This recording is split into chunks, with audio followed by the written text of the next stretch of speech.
Sou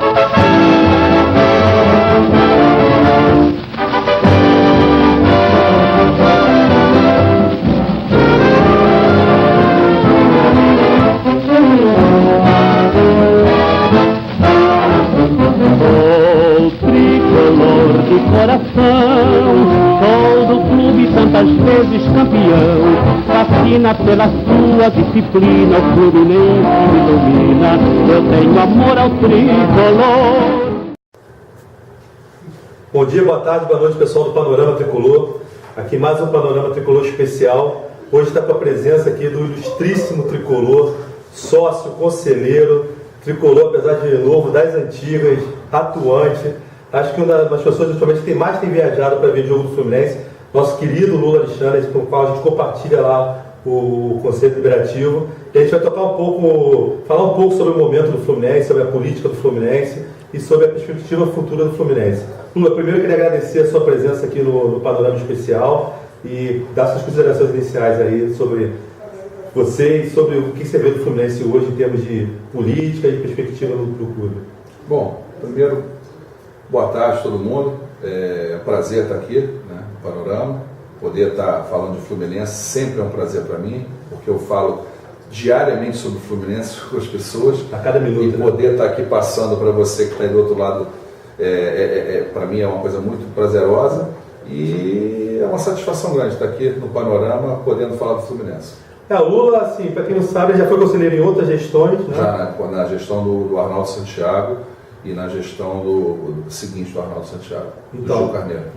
Você já tem uma militância histórica no clube, né? E hoje milita de novo. Politicamente, no clube, eu estou desde 93. Eu sou sócio, aprendi a nadar no Fluminense, né? Quer dizer, com 4 anos eu comecei a nadar com o Max, né? Então eu fui sócio desde 70, né?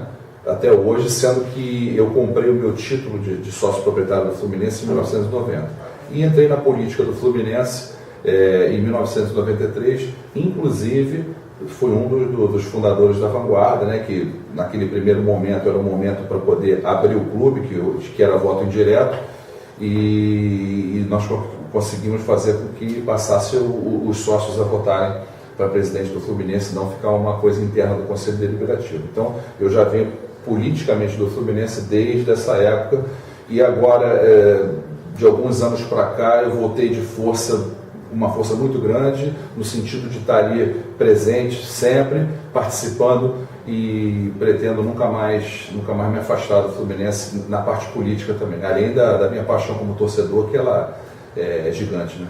Só para dar um parênteses, assim, eu também assim, não fiz parte da Vanguarda, mas eu frequentei reuniões da Vanguarda, levado até com um querido amigo da UERJ, César Xavier, que foi conselheiro do clube, não sei se você conhece, o Cezinha, Terezinha, são uma parceiraço do Nelsinho Rodrigues, enfim. E assim, o Lula, as pessoas falam até, Lula, é muito engraçado, eu estou conselheiro agora, né?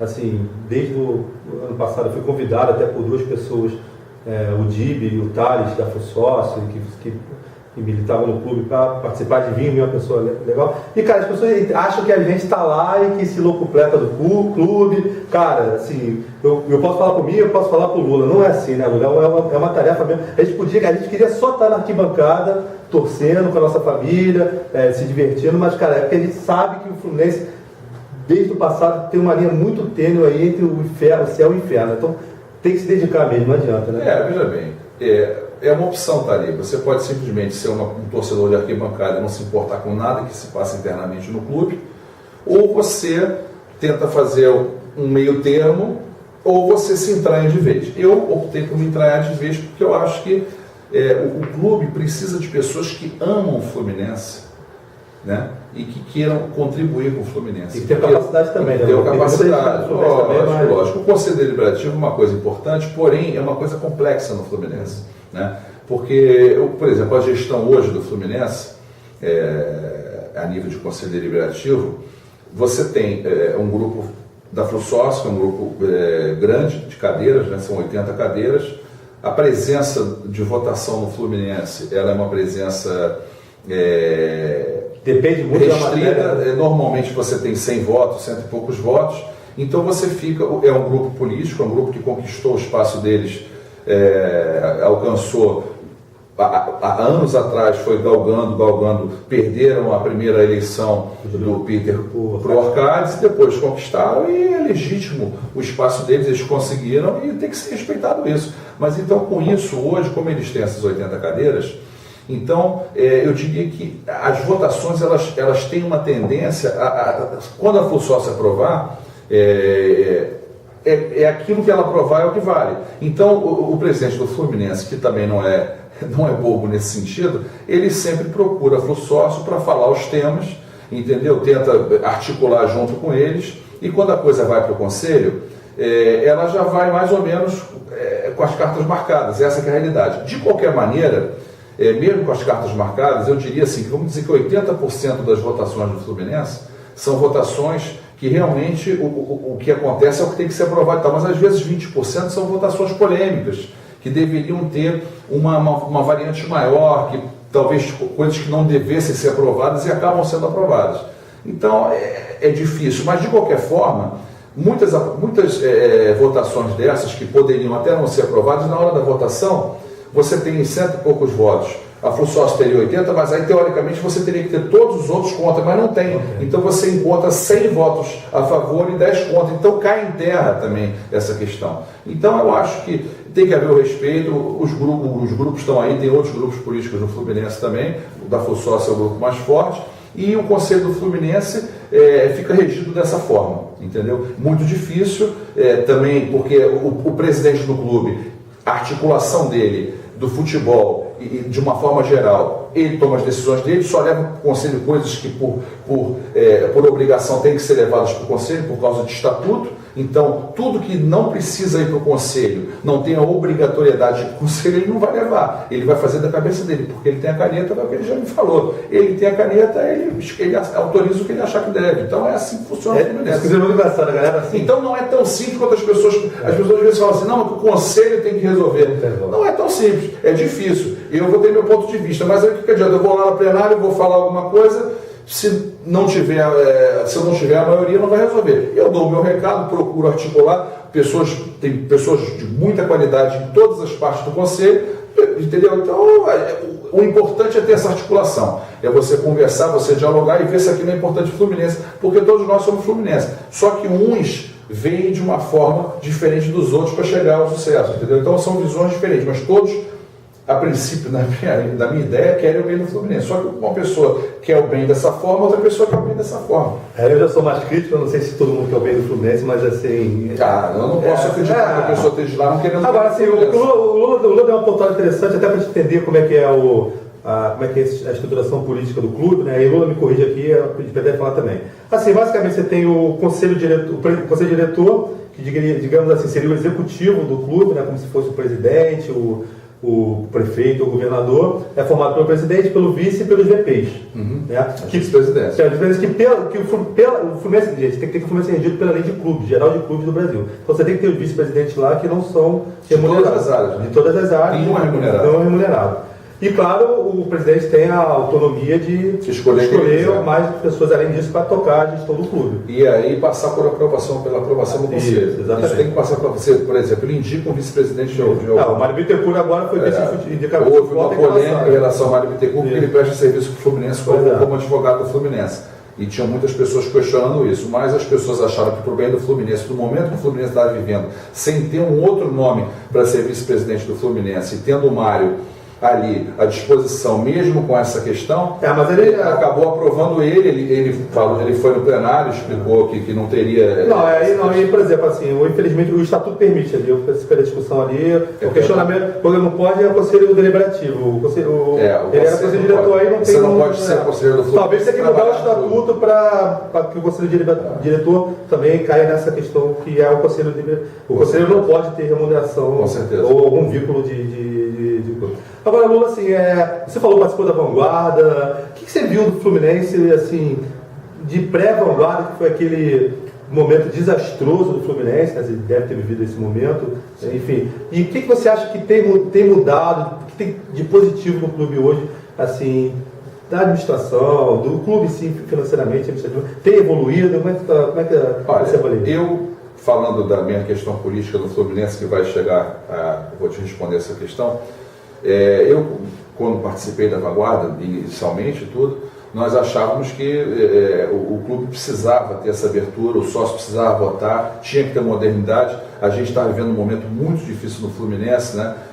Inclusive de rebaixamento e tudo, e houve aquela situação que conseguiu-se ganhar a Vanguarda, né? E depois houve um pequeno racha dentro da Vanguarda e tal, houve um certo desgaste, houve uma rachadura dentro do próprio conselho, mas naquele momento a gente já tinha se aberto o Fluminense para o sócio, né?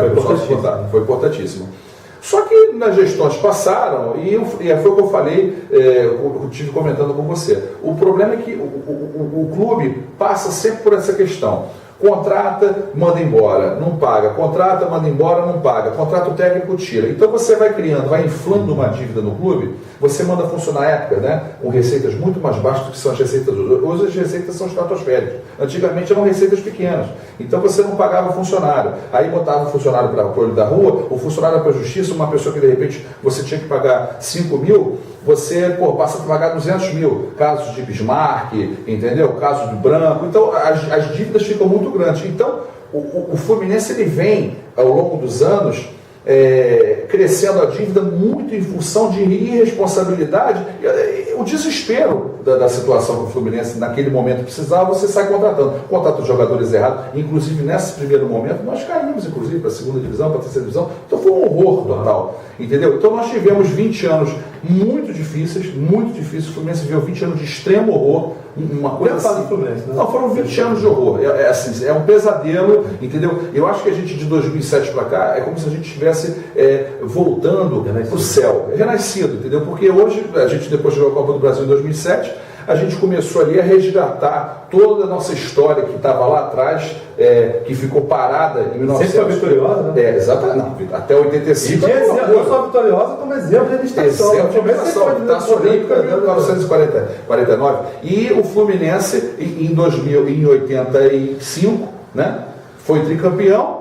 Em 86, aquela história da dengue, pronto. Ali você pega a história da dengue, 86, que é 70, 20 anos de horror. E aí, em 2007, nós voltamos, fomos campeões da Copa do Brasil, jogamos a Libertadores, tivemos aquela infelicidade na final, depois jogamos a Sul-Americana, também outra infelicidade. Fomos campeões brasileiros em 2010, 2012, e o Fluminense hoje vive um momento em relação ao que passou um pouco melhor. Porém, ano passado tivemos esse problema que todos nós sabemos, que foi o rebaixamento, que acabou culminando e ficando em função do problema da Portuguesa e do Flamengo, e nós estamos aqui jogando, entendeu? E a gente hoje tem essa dependência financeira do patrocinador. A coisa ela levou para esse caminho, esse problema financeiro levou para esse caminho. Então o Fluminense hoje depende de um patrocinador forte. Esse plano B que ainda não tem, né, que eu sei que não tem, porque a mim já foi falado que não tem, então você fica refém dessa situação. E precisa ter o apoio dele para poder pagar parte do salário dos jogadores, e o clube tem que gerir o resto. Com o Refis agora, a possibilidade agora de dar sequência nisso é bem maior. Agora a gente tem que ver como é que vai ser a questão da Unimed, a saúde financeira da Unimed daqui para frente, para poder ver se vai estar junto ou não. E o Fluminense com o Refis, junto com um patrocinador forte, aí vai poder caminhar forte. Isso aí, pessoal. A gente está terminando, infelizmente, esse primeiro papo com o Lula. Ele vai voltar para falar sobre a sua história com o Tricolor. É um prazer inenarrável ter o Lula aqui, militar com ele no Conselho Deliberativo. O ano passado ele esteve junto com a gente na briga contra a imprensa, sempre quando é chamado para defender o Fluminense, ele é atuante. Então, muito obrigado, Lula. Pessoal, daqui a pouco ele volta para falar. Ele vai falar depois num outro bloco ou num outro programa sobre a sua vida com o Tricolor, que é muito grande, extensa, suas viagens. Eu já viajei com, assim, a gente está em viagens iguais, não juntos, como por exemplo em Buenos Aires, na América na Argentina juntos. Tivemos esse ano no Horizonte. Vai ter muita história para contar. Até a próxima então, pessoal, com o Lula de novo. Valeu.